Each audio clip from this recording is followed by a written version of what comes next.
New Archfiend support has made its way to the upcoming core set, excuse me, Blazing Dominion, and it seems like Archfiends might end up being the new deck of 2026.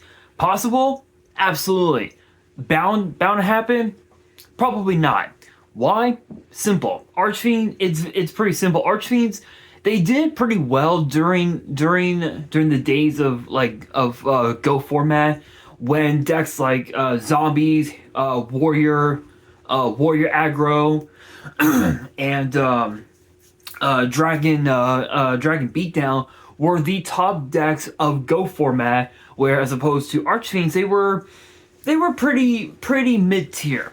They did well, but without their field spell Pandemonium, it didn't really do so well. Let's talk about the two new cards that have been added to the upcoming core set for 2026. Again, there are only two cards that have been added. And before we get started, I do want to give you guys a quick heads up.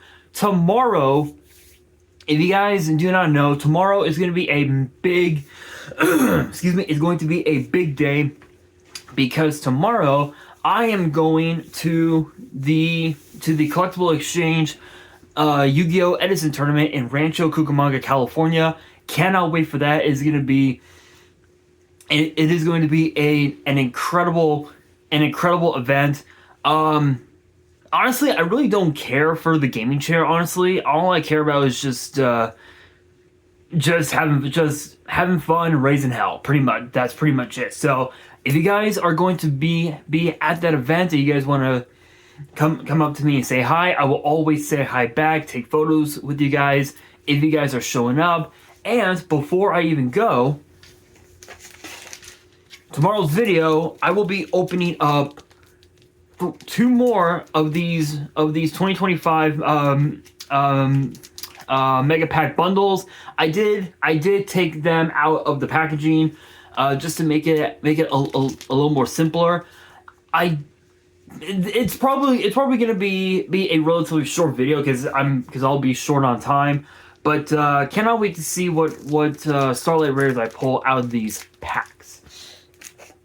But those I got from my partners over at Collector Store. So be sure to check them out. Link and address will be in the description below. And as always, by checking them out, not only does it support them, it also supports the channel, and I would greatly appreciate it because those guys are incredible. And if you guys are in that area and you guys want to check them out physically, their address again will be in the description. Be sure to look for Ben and let him know that I sent you.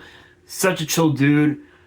Cannot talk about him. Cannot say anything bad about him. He is such a chill dude. But let's get down to business with these two cards. The first one up is Doom Regina Archfiend.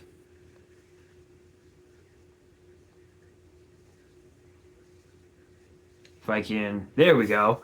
Doom Regina Archfiend is the first card. And it is a 7-star Light Fiend Ritual Pendulum with 2100 attack, 2900 defense. The pen skill is 9, and the pen effect is a once per turn. And the first monster effect is also once per turn. The pen effect reads, you can target one Archfiend spell or trap in your grave or banishment, destroy this card, and if you do, add that card to your hand. It's basically great. It's essentially a Magician of Faith / Mask of Darkness, if you will, where you can add any spell or trap to your hand, and you can even use it on the same turn depending on what card you decide to add. Really busted, to be quite honest. Let's see here. The monster effects read as follow. You can ritual summon this card with Throne of Archfiends and must be ritual summoned. And the first effect is a once per turn that reads, if this card is ritual summoned, you can destroy all spells and traps your opponent controls. Then, if this card is in the extra monster zone, you can banish all spells and traps in your opponent's graveyard. So this is basically Harpy's Feather Duster, and it's also essentially Rudy Rose Dragon at home. It's basically that, where you can banish a shit ton of your opponent's spell and traps from their grave. So that way they can't access any of the cards that they need out of their deck, which is kind of busted. But obviously this has to be in the extra monster zone. So I believe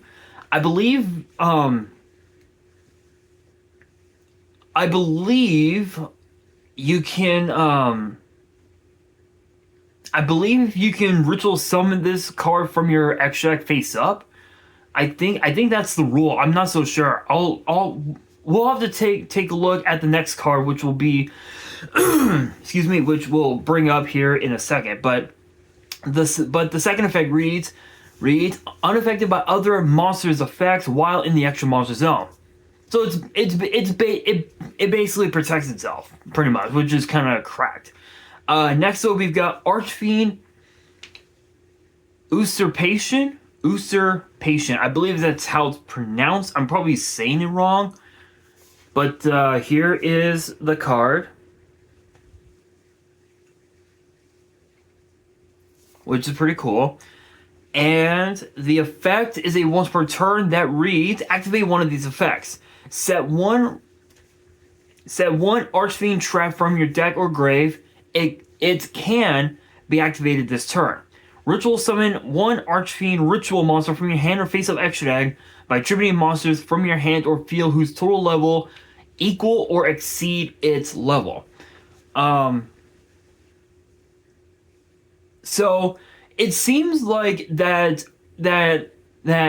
it seems like Usurpation is going to be the new like ritual spell for excuse me, for Doom Regina. So you can hypothetically speaking bring out Regina, duster your opponent's entire back row, including whatever card they have in their field spell zone, and then just banish pretty much every single spell and trap that they have at their disposal, which can be Call By, it can be Forbidden Droplet, it can be Dark Ruler No More, it can be Imperm. Once you've banished every single spell and trap in the graveyard, your opponent really can't do a whole lot, because you've basically wiped out damn near half. excuse me. You've pretty much just wiped out their entire deck for the most part, and your opponent just essentially either finds a way to bring those cards back to the grave, or they scoop. Again, this is one of the biggest issues that the Archfiend archetype has had throughout its history. It's the fact that a lot of these cards are super conditional, that hardly anybody plays them. This is one of these two cards are one of those cards where you can do one small thing with that one card, and essentially you have yourself a way to keep your opponent out of the graveyard, out of the extra deck. If you're able to establish that kind of board, you essentially have yourself a board where your opponent can't do jack shit, which is kind of nuts, but again a bit too conditional in my opinion. Again, Archfiends, they really didn't. They did somewhat okay during the days of Go format, but over time people just stopped playing Archfiends just because of how conditional they are in terms of their summoning, their effects and whatnot. and they just didn't really do well over time. So, I mean, who knows? I mean, maybe we might see them make their way back into the format. I doubt it, but you never know. But with that being said, that'll do it for today's video. Hopefully you guys enjoyed. If you did, make sure you guys smash that thumbs up button. If you guys are new to the channel and you guys want more card discussions in the future, then be sure to subscribe to the channel, turn on the notification bell, and as always, make sure you guys are following me on all my social media. All of my @s will be in the description below, as will the info to my fan mail. It will also be in the description as well. And on that, this is your boy Nash, signing out.